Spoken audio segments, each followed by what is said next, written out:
இசை ஜாம்பவான்களான இளையராஜா மற்றும் ரஹ்மான் 2 பேருமே ஒரே படத்துக்கு மியூசிக் பண்ணியிருக்காங்க. என்ன படம், என்ன கதை அப்படிங்கிறத த்ரூபக் தர்ஸ்டேல பார்க்கலாம்.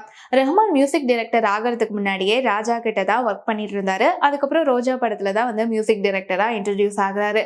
ஆனா இவங்க 2 பேருமே ஒரே படத்துக்கு மியூசிக் பண்ணியிருக்காங்க. அதாவது விஜய், ஷாலினி 2 பேருமே நடிச்ச படம் காதலுக்கு மரியாதை. இந்த படம் தமிழ்ல சூப்பர் ஹிட் ஆச்சு. இதுக்கு இளையராஜா மியூசிக் பண்ணியிருப்பாரு.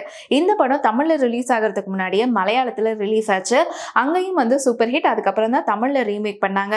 தமிழ்லயும் ஹிட் ஆனதுக்கு அப்புறமா பாலிவுட்ல இந்த படத்தை ரீமேக் பண்றாங்க. இந்த படம் பாலிவுட்ல தோலி சஜாகே ரக்னா அப்படிங்கிற பேர்ல ரீமேக் ஆச்சு. பாலிவுட்ல ரீமேக் ஆன படத்துக்கு தான் ரஹ்மான் மியூசிக் பண்ணியிருப்பாரு.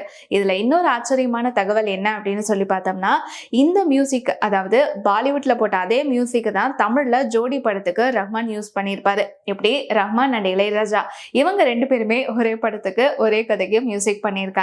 இதுதான் ஆச்சரியமான ஒரு தகவல்.